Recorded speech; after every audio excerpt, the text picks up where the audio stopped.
Good morning, everyone. Thank you for joining us today. My name is Amira Hill Yancey, and I am an educational consultant with the Pennsylvania Training and Technical Assistance Network. We are the training arm of the Bureau of Special Education. I'm really excited to be here with you this morning. I will be sharing on the Equitable Practices Hub. And so I'll go ahead and start sharing my screen.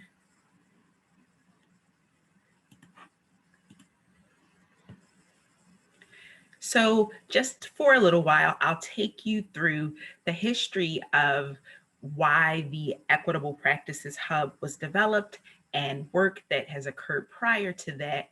I'll walk you through the hub, and then I'll take questions at the end. But again, as was stated, if you have questions as we move through the information, please feel free to put them in the Q&A section and I will respond to them. So let's get started.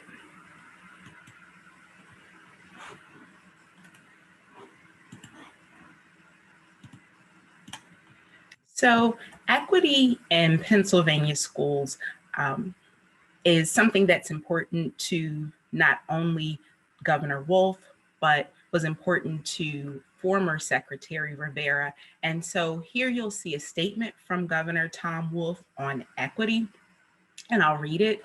As our schools and communities work hard to promote a climate of inclusion, I'm reminded of the principles our Commonwealth was founded on: tolerance, religious freedom, and justice.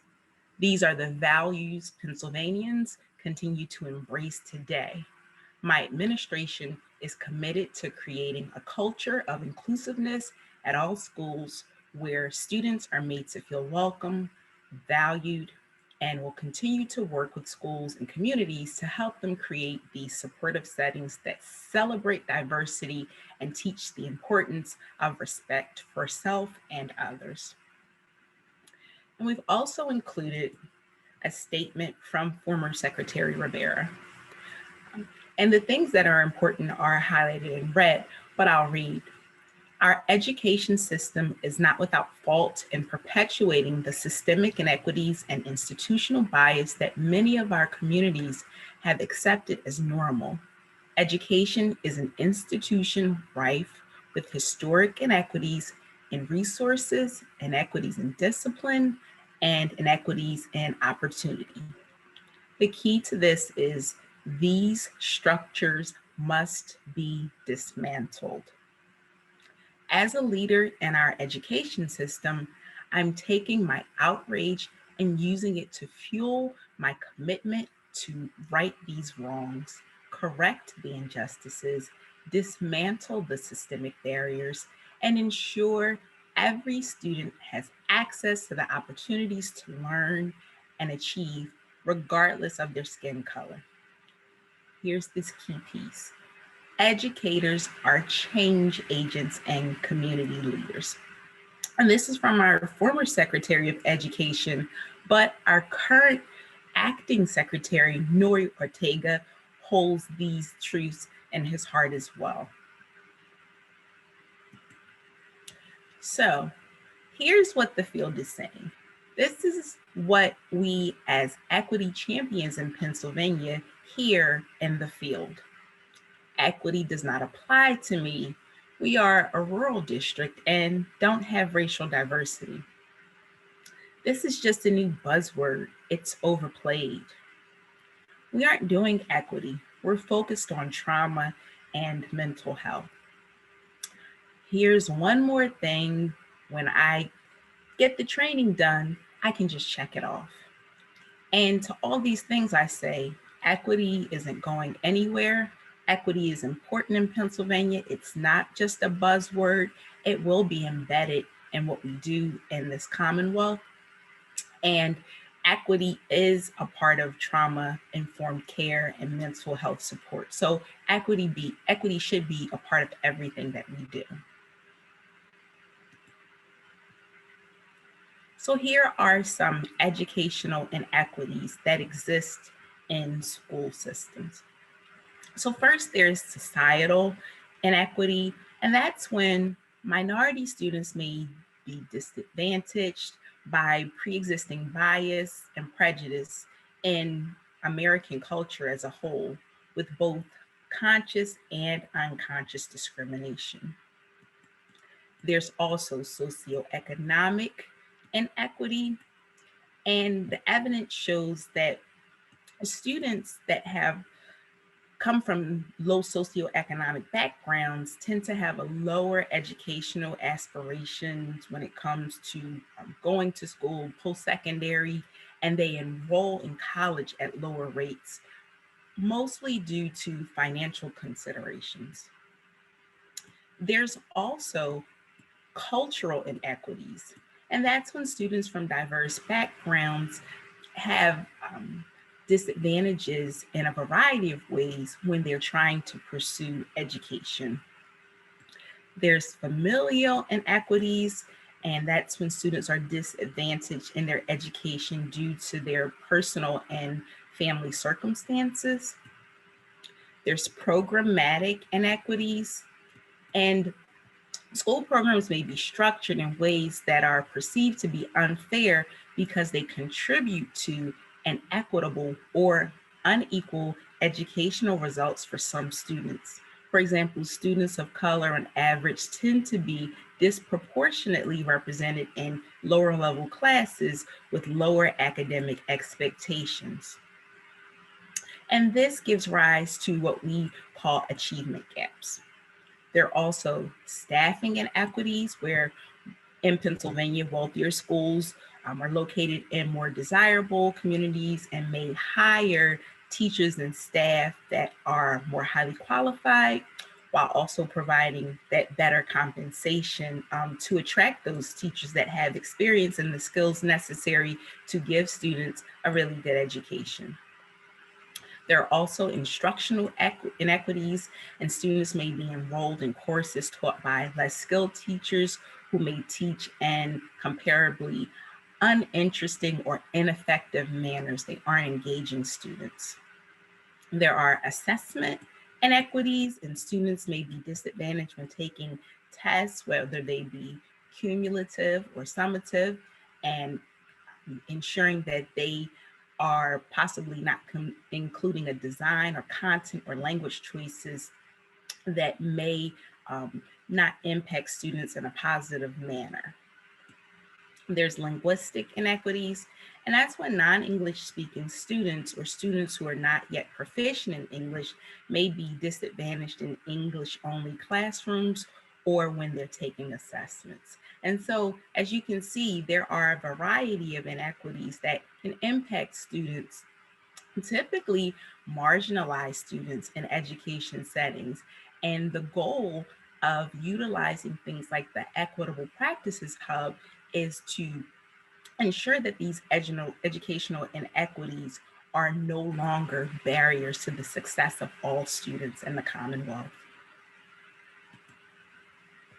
So, what is equity?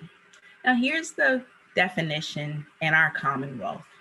Equity is defined as every student having access to the educational resources and rigor they need at the right moment in their education across race, gender, ethnicity, language, disability, sexual orientation, family background, and/or family income. Now, in a vacuum, equity simply means the quality of being fair and impartial. And as I stated, equity is a word that we hear very frequently in academic and political spheres.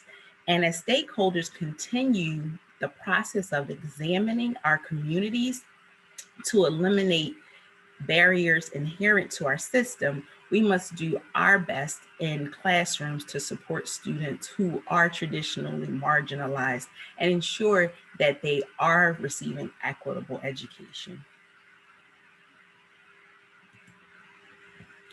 So the key messaging is equity is MTSS.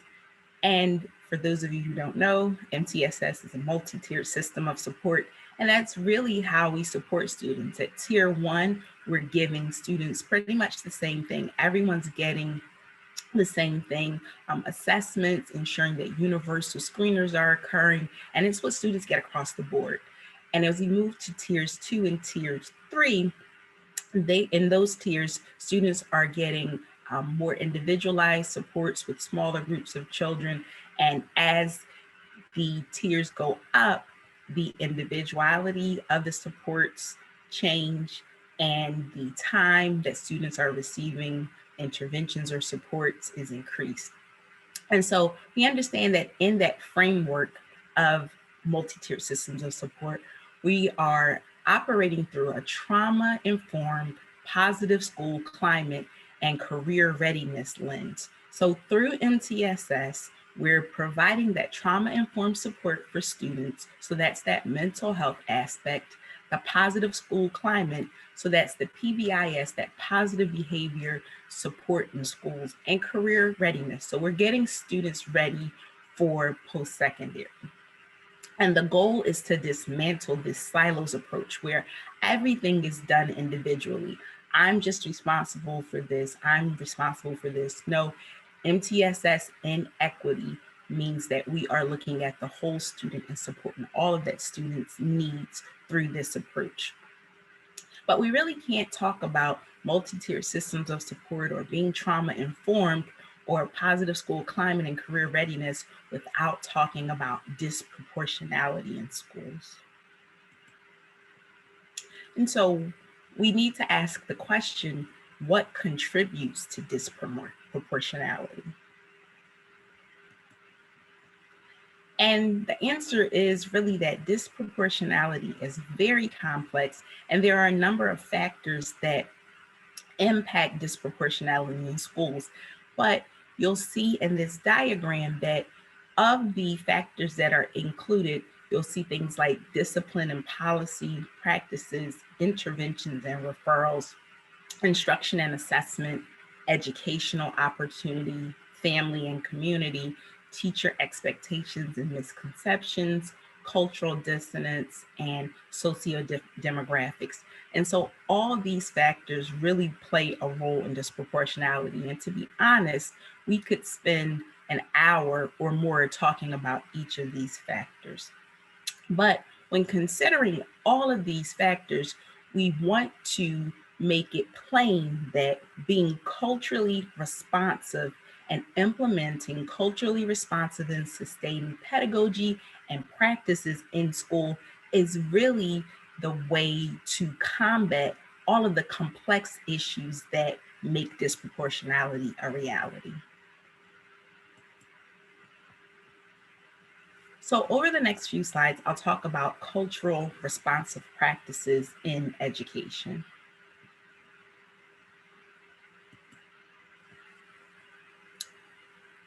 What are culturally responsive educational systems? So before we get to practices and pedagogy, we look at an overview, this macro view of cultural responsiveness in education at the system level. And really, it involves culture and equity.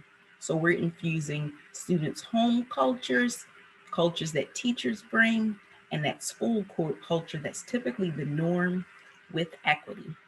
And you'll see the Venn where it shows that people, practices, and policies all interact.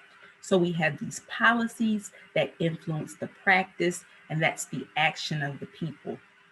But infused in that, we need to have culture and we need to have equity in order to be culturally responsive.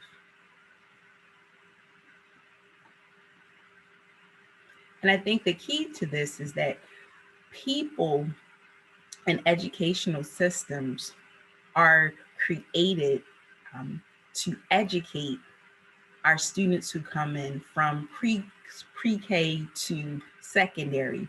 And these educational systems that employ these people are really important to making the changes. And so we need to have a bottom-up approach and a top-down approach so that we're attacking the inequities that may occur from both levels.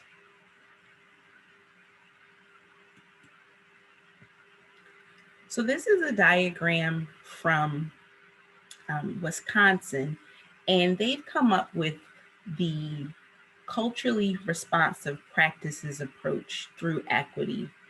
And they've outlined this will, feel, and skill approach.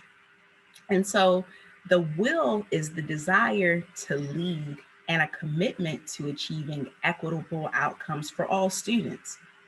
And so once you have that desire, you need to have the feel. And the feel is gaining cultural knowledge about ourselves and others, especially those students that will be educated. The skill piece is applying that knowledge that you've learned and lead the change, skillfully putting beliefs and learning into action.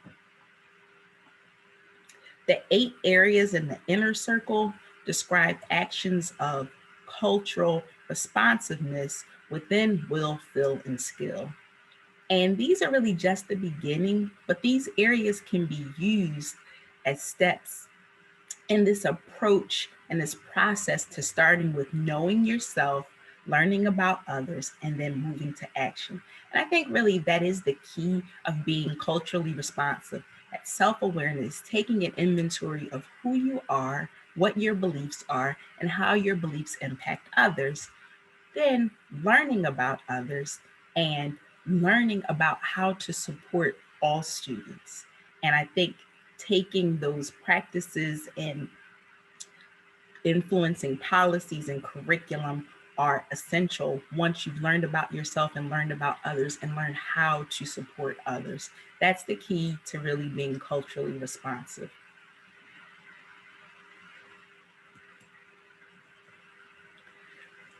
So if we're talking about being culturally responsive, we need to address culturally responsive leadership.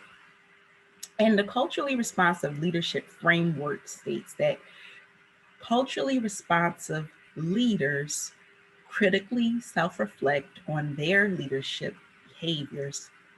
They support efforts to develop culturally responsive teachers. They promote culturally responsiveness and inclusive school environments, and they engage with families and students on a regular basis. So when you're critically self-reflecting on leadership behaviors, that's really leading with courage. And here are some questions that leaders can ask themselves to determine if they're on the path to being culturally responsive. What is your personal vision and belief system around race and equity? How have you benefited from and leveraged your education to get where you are? How are your experiences different from or similar to students you serve? And then supporting efforts to develop culturally responsive teachers is creating culturally responsive professional development opportunities for teachers. And questions that can be asked are, am I creating opportunities for others to lead conversations around equity and receive critical feedback from peers? Promoting culturally responsive, inclusive school environments is promoting a vision for an inclusive instructional and behavioral practices. And you might ask, are the decisions you're making as a leader reflecting the needs and priorities of students and families? If so, how? If not, how do you need to change your decision-making process to better reflect the needs of different stakeholders? And engaging means developing meaningful, positive relationships, because oftentimes leaders have relationships with family, community members, and students, but are they always positive? So we want to make sure that before we get into disciplining students and over disciplining students or having conversations with families, that we are developing meaningful, positive relationships with the students, the families, and the community.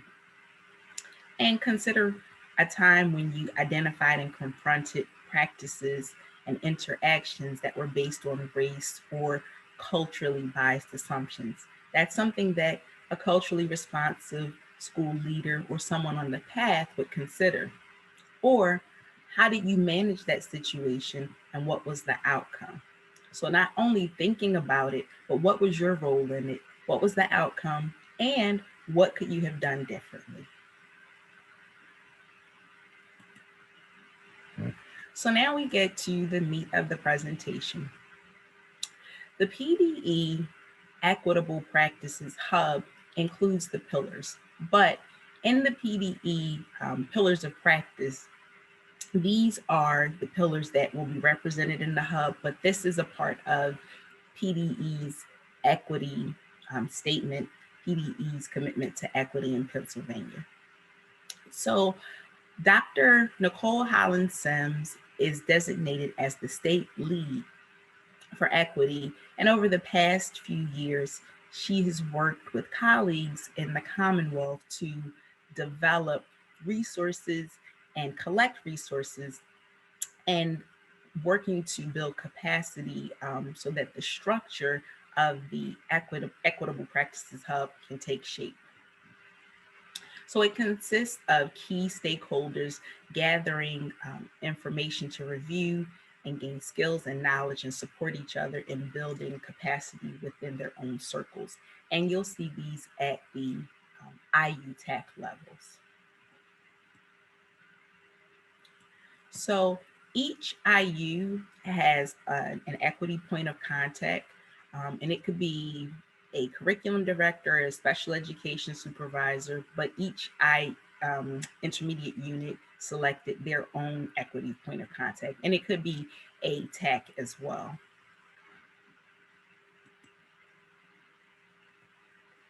So before the Equitable Practices Hub was developed, there was previous work that started in 2017.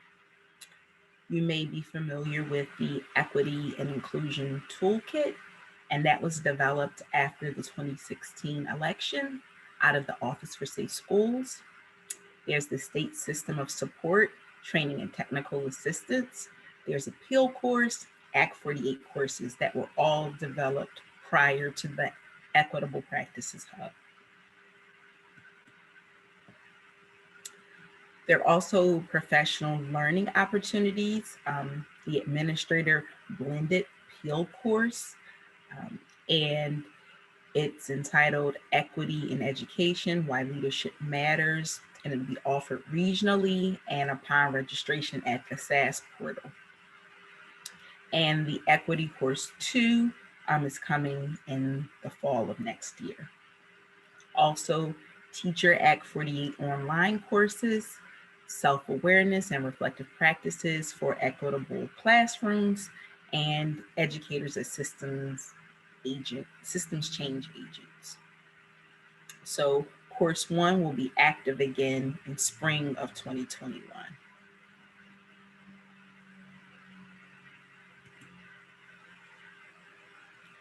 So the State System of Support provides ongoing training and technical assistance through the 29 intermediate units.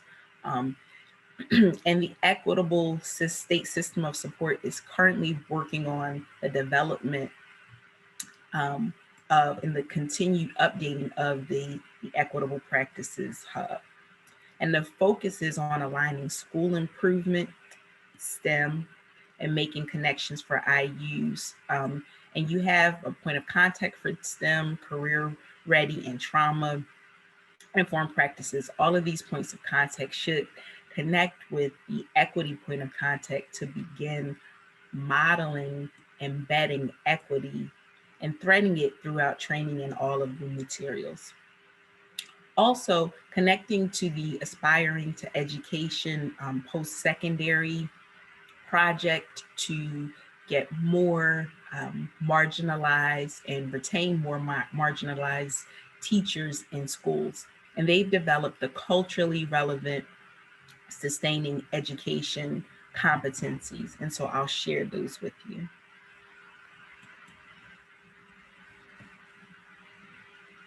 So the first is reflect on one's cultural lens, recognize and address bias in the system, design curriculum and lead learning that brings real world issues into the classroom by intentionally integrating multiple perspectives and experiences and global connections, also establishing high expectations for all students, which is really key in being culturally responsive, and treat all students as capable of achieving academic success. Promoting anti-deficit perspectives about difference among and on behalf of students, collaborate with families and the local community, communicate in linguistically and culturally responsive ways, and respect the integrity of students' cultural knowledge, understand the tenets and nuances of microaggressions and the impact on diverse learners. And so just to highlight a little bit on promoting this anti-deficit perspective about difference, educators should be helping students develop a sense of responsibility and addressing mistreatment, prejudice, injustice, and bullying when they encounter it. And I think that's very important. Also, this idea of microaggressions. Educators should understand that long-term effects of unchecked microaggressions can and likely will result in mental and emotional distress. And people don't often think about microaggressions as wrong or hurtful, but they can be. Sometimes people don't even know what they're doing. For example, someone might say, all of the Asian kids are smart, or all of the Asian kids, they should be in advanced classes, or you speak very well to be a Black student. I didn't expect you to speak that way. Those are microaggressions. They may seem like you're being complimentary, but they do have lasting negative effects on students. So now we get into the Pennsylvania Department of Ed Equitable Practices Hub. And so I'm going to walk you through it on the website. And what I'll do is in the chat, I put the link to it so that folks can access it. So I'll stop my share and I will share the hub with you.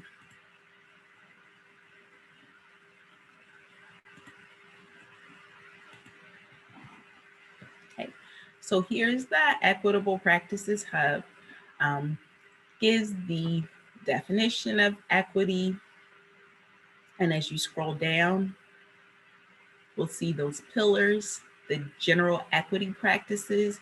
How can our educational community consider global equitable practices in our specific context? Self-awareness.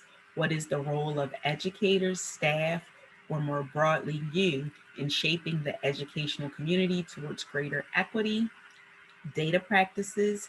How might our educational community use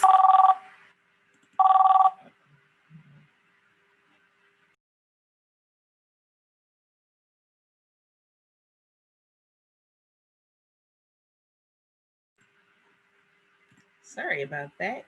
We are now getting calls on our computers. My apologies. So let's get back to the hub. How might our educational community use our own specific data in order to drive equity efforts within our community? Family community engagement. What is the role of educational community beyond the school in driving educational equity efforts? Academic equity. How might what we teach, practice, and enforce shape educational equity? How are we providing academic access and opportunity? And disciplinary equity. Does our system of discipline reflect equity among all student subgroups? And that is typically where the academic equity and the disciplinary equity, those are the places where we'll see our disproportionality. And then under the pillars, you'll see spheres. And the spheres are district, school. In what way can the school district or an individual school become more equitable across their systems? Classroom, what can teachers do in manners of curriculum, discipline, pedagogy, and classroom culture in order to become more better proponents of equity. Individuals, what can an individual, be it a teacher, administrator, student, service professional, caregiver, or student, do to promote equity in their educational community? So this is before you begin, and this is typically for schools and districts. Um, we recommend reviewing and engaging with the Mid-Atlantic Equity Consortium, and it's a criteria for an equitable school tool, and I'll show you that quickly. Just make sure this is what we're seeing.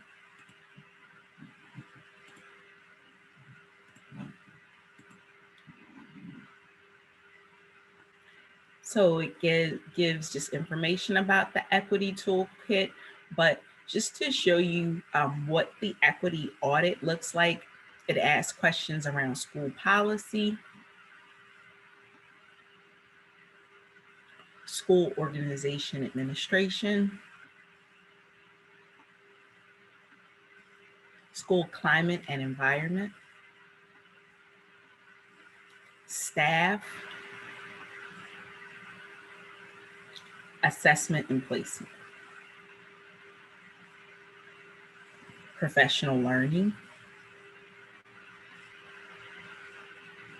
standards and curriculum development. And once you review each of these areas, you look at the yeses and nos and the areas for improvement and start to develop a plan. And that's something that the equity point of contacts within the IUs can do with you. Once the equity audit is completed, the points of contact can help with developing that action plan based on the areas of need. And that's also something that the equity points of contact within Patton can support as well. And so we typically partner with the equity points of contact to complete, once the equity audit is completed, to develop that action plan and provide ongoing professional development for staff. So we're going to go back to the hub, and I'm stopping and restarting to share because I want to make sure that you guys are seeing what you should be seeing. So I wanted to just take you through the Equitable Practices Hub, and I'll start with data practices. And so when we get to data practices, that's the pillar, and we want to look at it through one of three spheres. So for purposes of this session, I'll start with the district school sphere.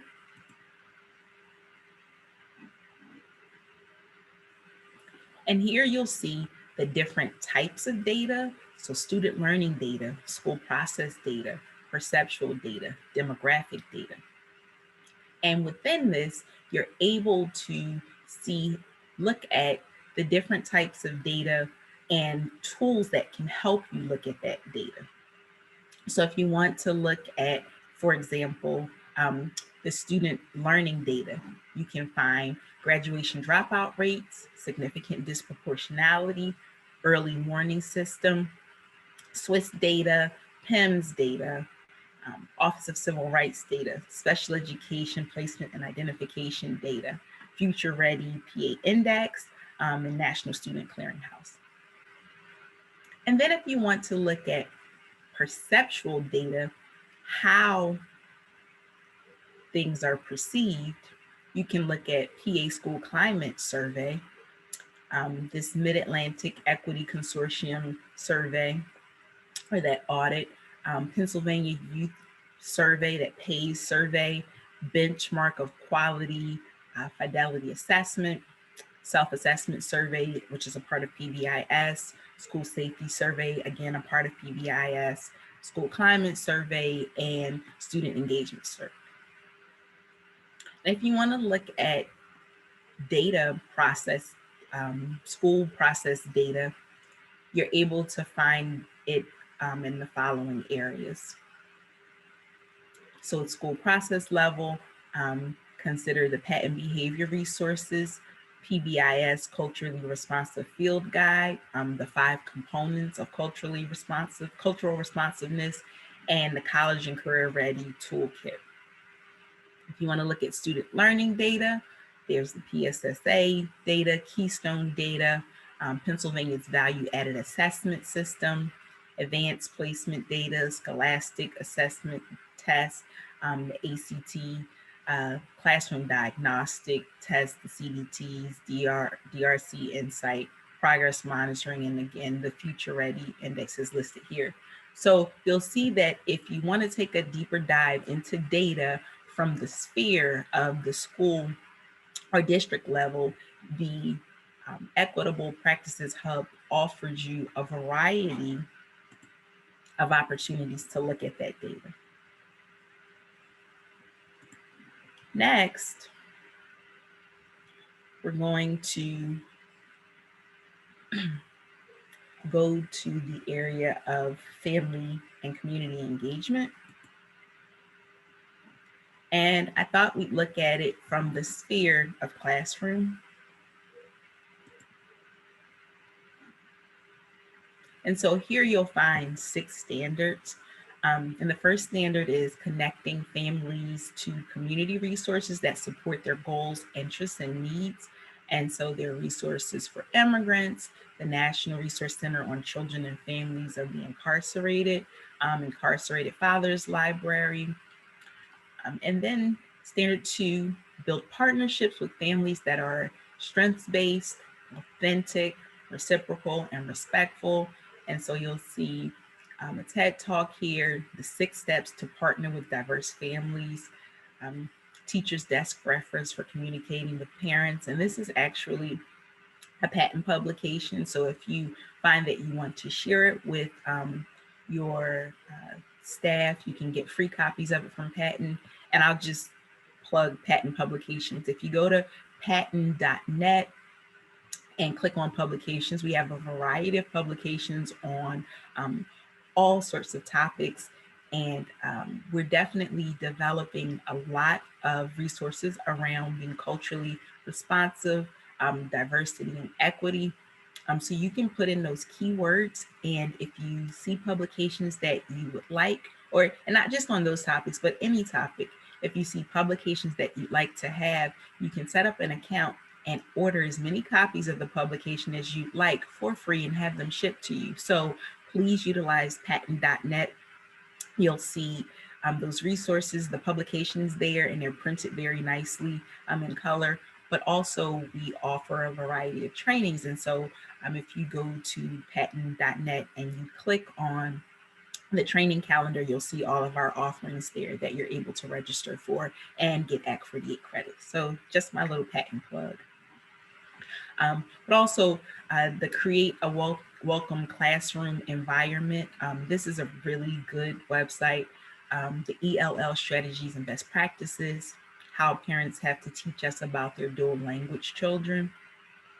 Standard 3, partner with families to identify information, resources, and strategies to support them in their role as teachers, models, encouragers, monitors, leaders, and advocates as they support their children learning and development. And I think this is really key because now that we're supporting students in a virtual environment, a lot of the roles that teachers would have taken or support staff within the classroom, those roles that they would have taken on are being done by parents at home. And so I think this is definitely key for helping to support parents. So I highly recommend taking a look at this section, or at least starting here if you don't have time to go through the entire hub. But 16 ways parents can be involved in the classroom this year. Engaging families in early childhood education, 5 tips for engaging parent volunteers in the classroom, and what does that look like in a virtual environment. So I think these tips will be really, really helpful. Standard 4, provide intentional opportunities for families to connect and engage with each other, and that's really key. So 3 ways to make meaningful connections with your students, family and community engagement from the Department of Ed, talk, read, and sing together every day. So just a variety of resources to support this. Support families as they develop their their leadership and advocacy skills, a template for conversations between family and teachers. So again, lots of resources. And this, as I stated earlier, this hub is not static. We will be updating and refreshing and refining and adding resources on a quarterly basis. So continue, once you start to look at the Equitable Practices Hub, don't think that the resources that are there are the only ones that will ever be there. There will definitely always be new resources added. And I think that that is a very powerful component of the hub because it's living. And then standard 6, build partnerships with families during times of transition. 4 important things to know about transition to school, ESL and immigrant students, ESL and immigrant students and families. So these are just all really good resources to support family, community engagement, classroom resources. So next, we are going to take a look at self-awareness. And so, as I stated, if we're on the path to becoming more culturally responsive teachers, leaders, the first step to that is self-awareness, taking an inventory of who you are, what your beliefs are, where your implicit biases lie, what are your perceptions, what stereotypes do you hold to be truth about certain groups of people, and really taking a deeper dive into yourself and how these perceptions, beliefs, biases, and stereotypes impact the way that you interact with students and teachers. And so here, it makes the most sense to look at self-awareness at the individual level.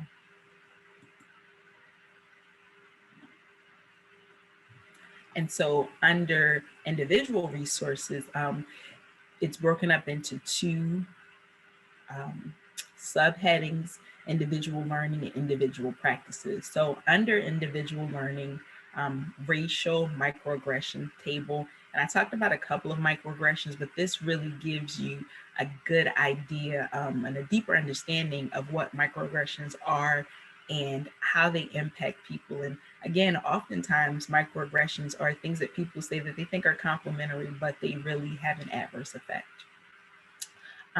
Understanding race and privilege, intersectionality into practices, equity literacy principles, poverty, 10 commitments for equity literate educators. And this tool is developed by Dr. Paul Gorski. Again, if you're taking a deeper dive and you're looking at self-awareness at the individual level, highly recommend this, especially anything from Dr. Paul Gorski is going to be something that will give you rich understanding of equity and the ideologies that you don't want to promote with your students. So Prevent Suicide PA, Trauma Sensitive School Online Professional Development, Changing Minds Now, the Compassion Resilience Toolkit for parents and caregivers, Compassion Resilience Toolkit for schools.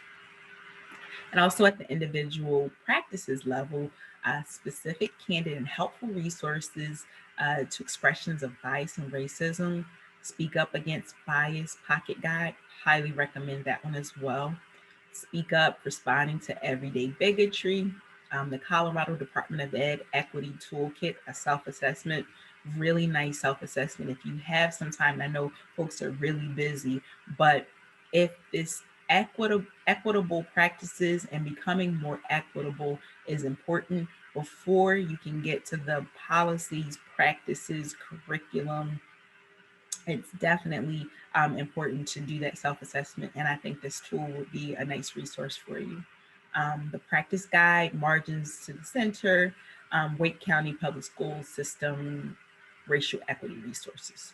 So again, as I stated, the Equitable Practices Hub has a variety of resources, very rich resources that the work has been done for you. You don't have to use Google, although you can, but if you're looking to support your practice through these pillars of equity practices, self-awareness, data practices, family, community engagement, being more equitable academically and in behavior.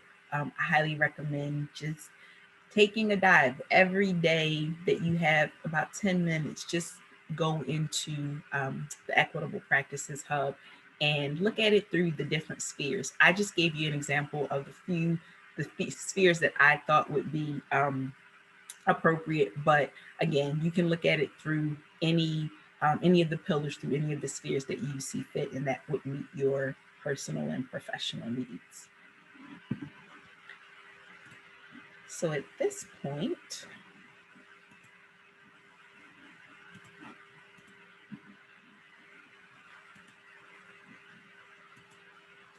I will ask if we have any questions, and I'm going to take a look at the chat to see if any questions, or the Q&A. I don't see any questions there, which is, I don't know if that's good or bad.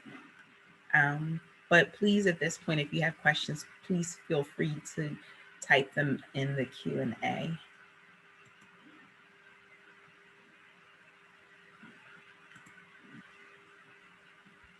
Anita, I can't type in the Q&A because I'm a co-host, but how will the hub be rolled out to school districts and career and technical education centers?